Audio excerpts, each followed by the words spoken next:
Mosaic is brought to you in part by these generous corporate sponsors. Learn how you can support Mosaic by visiting jewishpb.org/mosaic.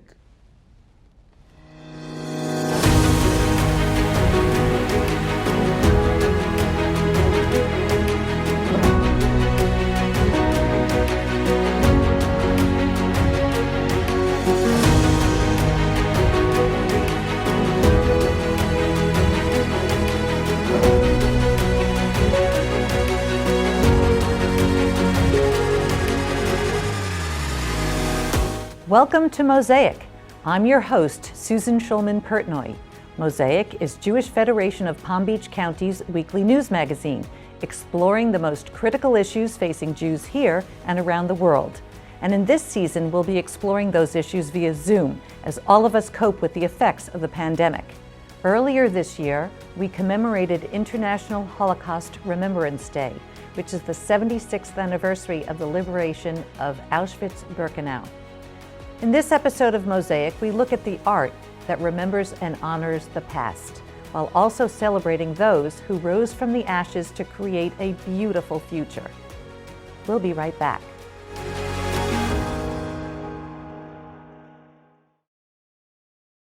Hi, I'm Elizabeth Smart. Please join me for Alpert Jewish Family Services No Excuse for Abuse event on February 16, 2021 at 7 p.m.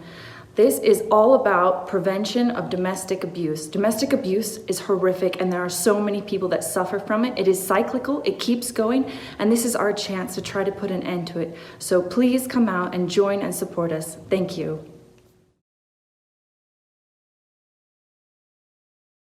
I'm thrilled to welcome as my guest, actually returning for the second time, famed Israeli photojournalist, Erez Kaganovitz. Erez, welcome back to Mosaic. Good evening. Thank you so much for having me. It's a pleasure. It must be, I think it's close to 2 something in the morning. Are you up for this? Because I have a lot of questions. Yeah, it's pretty dark outside and it's 2 o'clock in the morning in Israel in Tel Aviv, but it's a great privilege. So I will be happy, I'm happy to join you, even in this late hour. Well, we're thrilled to have you. Listen, last time you were here, you joined us with your exhibition, The Humans of Tel Aviv, that went viral. Now you've created The Humans of the Holocaust. Can you tell us about that? Well, I can tell you that, after I presented the Humans of Tel Aviv exhibition in Palm Beach, I actually stumbled upon a survey that the Claims Conference did in 2019, and the findings were staggering. 66% of young millennials in the United States never heard about Auschwitz, and 50% of those young millennials could not even name one concentration camp or a ghetto. Now, those numbers, send a shiver down my spine, because if those 66% of young millennials never heard about Auschwitz, it means that they never heard about the atrocities that happened there, and they're not aware what blind hatred and anti-Semitism can cause. Now, if you take into account the fact that in 2019, there were approximately 2,000 anti-Semitic attacks in the United States alone, and you realize that there is a huge rise in anti-Semitism, and there's a huge rise in bigotry and also in the ignorance about the Holocaust. It's a lethal combination, and I realized that I have to address this issue, and we have to engage those young millennials. Well, so talk about how you put the whole exhibit together. How did you find the survivors that participated in your show? Well, the thing about Humans of the Holocaust is that, as I was saying before, I'm aiming to better inform and to better educate the young generation. And I realized that, for myself, I grew up in Israel, and, I could have been mad at those young millennials for being so ignorant about the Holocaust. But I realized that it was not, I'm not supposed to blame them, because it's not their fault. Because when you think about the Holocaust, it's very dark, it's very gloomy, it's hard to engage or to even to contemplate about the sheer number of 6 million Jews who perished in the Holocaust.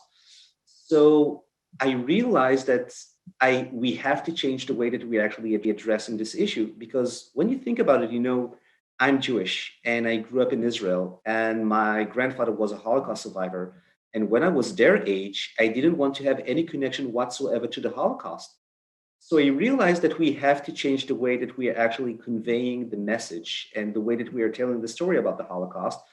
And this is the reason why I created the Humans of the Holocaust project, in order to show that we can tell the story of the Holocaust in an optimistic way, and to do it, with a global message and in a way that young people can actually relate to. Each, almost each of them that you chose have messages of hope at the end of their stories, which is what you're referring to. But how many survivors did you talk to before you limited it down to the ones that are included in your exhibition? Well, actually, it's an ongoing process, and it's much more complicated in Humans of Tel Aviv, because in Humans of Tel Aviv, I was walking in the streets of Tel Aviv, and I will, randomly choose people that I engage on the street. But in this project, it's much more complicated because Holocaust survivors. It's a little bit, it's harder, to engage with them, and it's logistically wise, Yes. it's much more complicated. But I was looking for stories which are actually, stories that are fascinating, and stories that, that will ignite a great spark of curiosity about the Holocaust. And, there's so many stories. And one of the stories that I really love about Humans of the Holocaust is the story of Dougal Leitner. And Dougal Leitner is a Holocaust survivor from Auschwitz. And first time we ever spoke, over the phone, he told me that, even in the darkest place on earth, you can find your sense of humor. And when you look at this picture, the way that we actually composed that picture, you realize that we both realize that his story needs to be optimistic and full of life. And look at this picture. He's actually embracing the yellow colored balloon, the yellow balloon, which is actually shaped as the yellow star the Jews were forced to wear during the Holocaust. And he's happy, and he's smiling, and he's optimistic. And he's actually, we actually took, the symbol that turned Jews into subhumans and turned it upside down on its head. And it's such a beautiful and optimistic picture that tells the life philosophy of Dougal Leitner, which is, no matter what is happening to you in your life, you always need to find your sense of humor in order to actually overcome the hardship that you have in your life. And that's a global message. That's amazing in my eyes. It is amazing that he and, was. and that is something that, everybody can relate to. Yes, absolutely. Tell us about Lila and her experience, because that's very unusual. Yeah, Laila Jabarin, that's an amazing and inspiring story. Laila Jabarin was born in a concentration camp in Hungary, and she spent the first 2 years of her life in a bunker, in a shelter. And after the Holocaust, and her name is Helena Brzezinski. And after the Holocaust, she and her family immigrated to Israel. And in the age of 15, she met Muhammad, and she fell in love with him, and she decided to marry him, and she converted to Islam.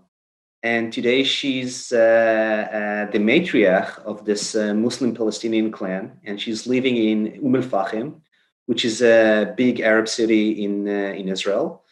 And while I was sitting in her living room, I was so amazed, from her story.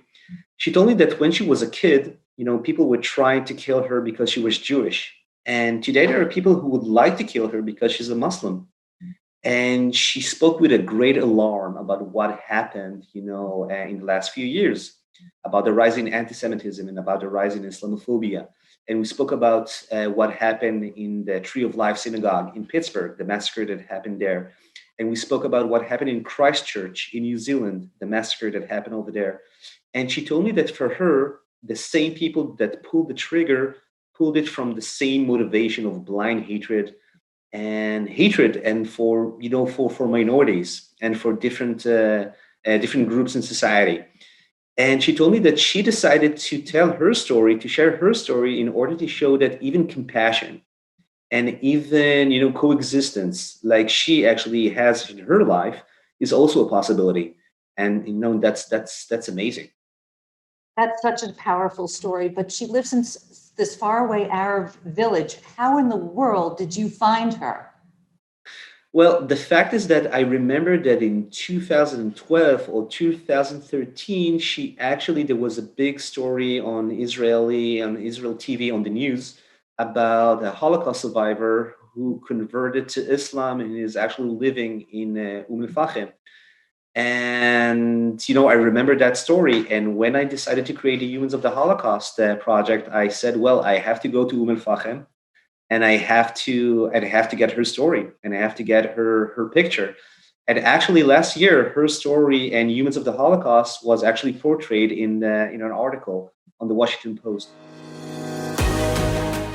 Coming up, how Erez found and photographed the people in this exhibit.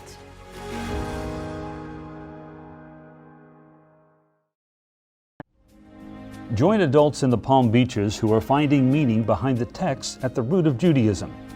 Federation's Commission for Jewish Education is connecting adult learners with the life-enhancing Melton School of Adult Jewish Learning that nurtures and deepens our Jewish community worldwide. Learn more at jewishpb.org/Melton.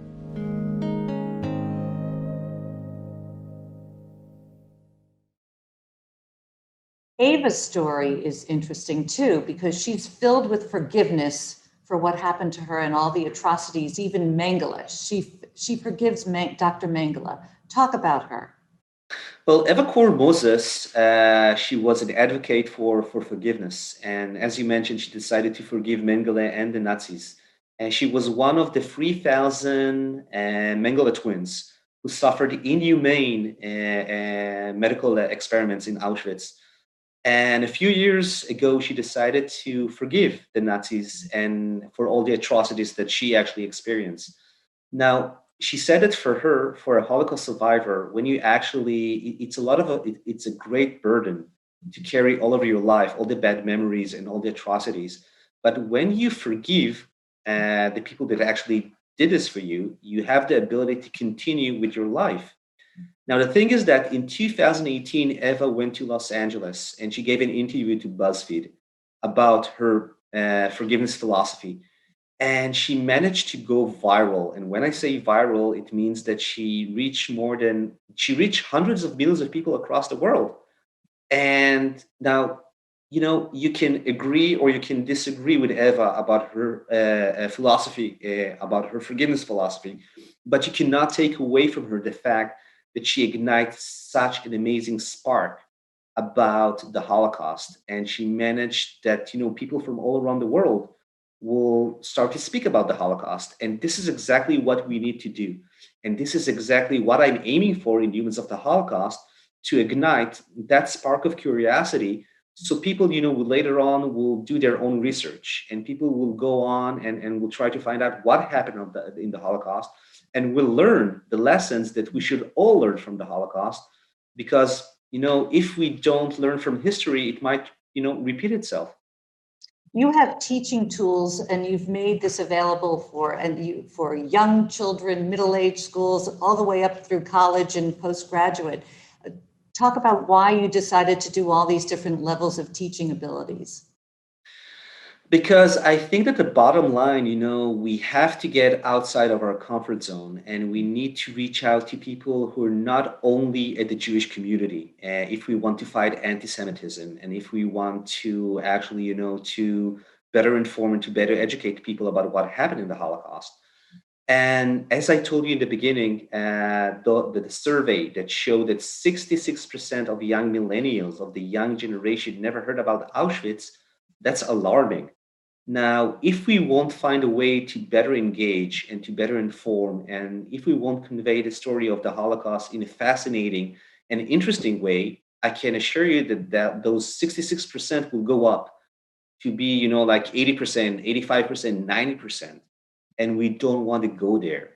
And if we want to fight anti-Semitism, and if we want to fight blind hatred, and if we want to fight, bigotry, we have to better educate and to better inform the young generation the next generation, the future generation, of what are the ramifications of anti-Semitism.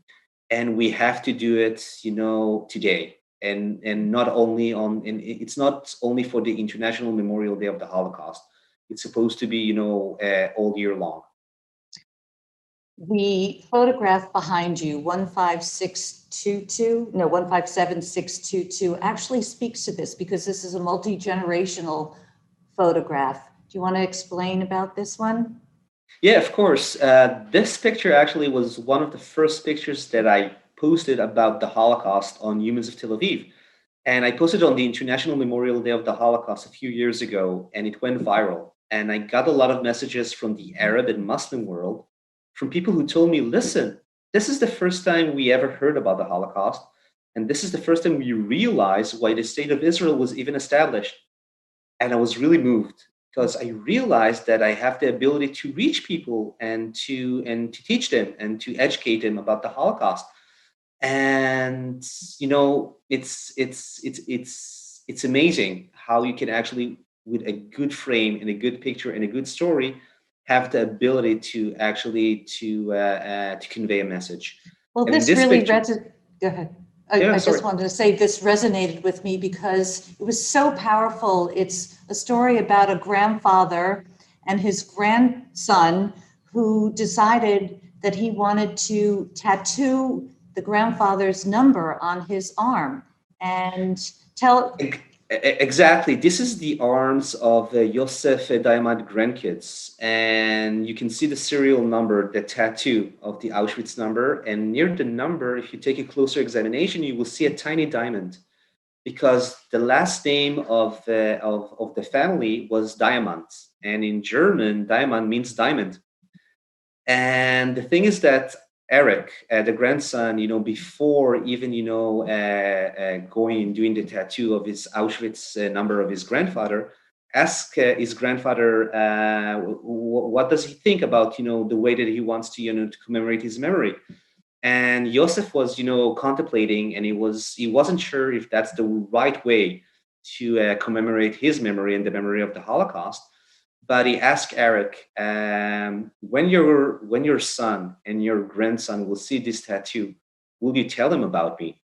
And that was the moment that Eric decided that, well, this is exactly what I need to do.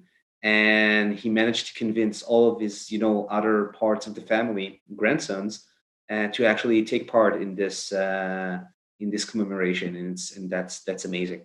Yeah, it is amazing. And it's also in light of the fact that in Judaism, you're not supposed to tattoo yourself.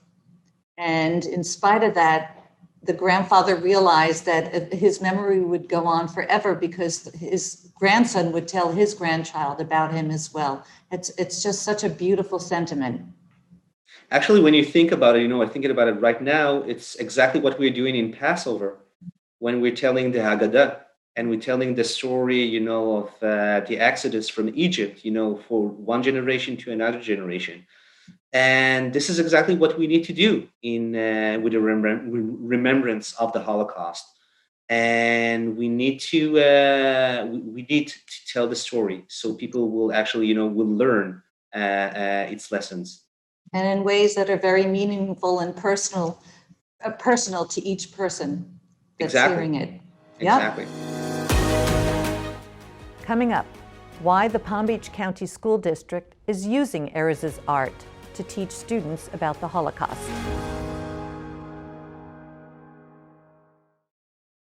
I want to bring in Peter Eckstein. He's on the call. I know that I can't see him yet on the screen, but I know he's there. And Erez, obviously, you know him well because he brought you in for Humans of Tel Aviv. Peter's the director of the Federation's Israel Program Center. Peter, welcome. Hi there. Peter, what are your plans for the exhibit? So the plan for the exhibit is we're working with the Palm Beach School District, and the exhibit exists currently in a virtual museum, if you will. You can access it on the Federation website, and the students will be able to access it as well. The stories behind each photograph exists on that exhibit. They'll be able to learn the stories, and with the teachers, we're going to create learning experiences for them to understand the message found in that exhibit. We are working with Kim Coombs, who is the director of the Holocaust study department of the Palm Beach School District. Erez will be meeting with students as well. So this is a partnership that we've just begun, and we're looking forward to it blossom. So what you're saying, this is very important. This exhibit will be available to the community at large because it's very important for everybody to see what happened here. Absolutely, you could and learn.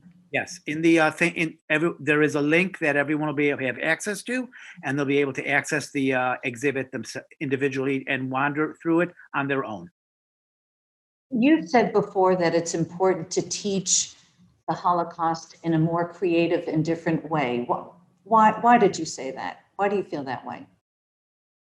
Because we need to find ways to present this story in ways that are meaningful to each generation. Everyone comes from their own background. The lesson is the same. Hate is bad. Hate leads to Auschwitz. The way we present that to our students, whether they're whatever age they are, has to be done in a way that speaks to them. That makes sense. Erez spoke about one of the photographs about Dugo Leitner, and I know that one resonates with you. Tell us why. So Dugo Leitner was in Auschwitz-Birkenau, outside of Krakow. My father was also in the same camp, probably at the same time. Dugo Leitner spent part of his time surviving by cleaning the toilets in the latrines. They were all public, they were massive, there were a lot of them, and he cleaned them, or that's one of his jobs. My father hid in those toilets to survive. Oh my goodness. So it's not inconceivable that their paths may have crossed. That's really incredible. And there's another one that spoke to you. Yes, there was another story. I believe the survivor was from Greece, but I don't remember exactly. But he was part of the resistance in the camp. And he was in the hospital in Auschwitz-Birkenau. Not many people went into the hospital and came out. He did. My father did also. My father got ill. Somehow he survived. He also was in the hospital at the camp as well. So, I mean, survivors have these crazy stories. And I grew up with survivors, and it's just amazing. It really is. Erez, I'm assuming you're on the screen as well, or we're not seeing you, but I want to ask you something apropos to children of the survivors. You have one photograph of Leora Danieli. Can you talk about her story? Yeah, of course. Leora Danieli is second generation, and she's the daughter of Tzipora Zinger.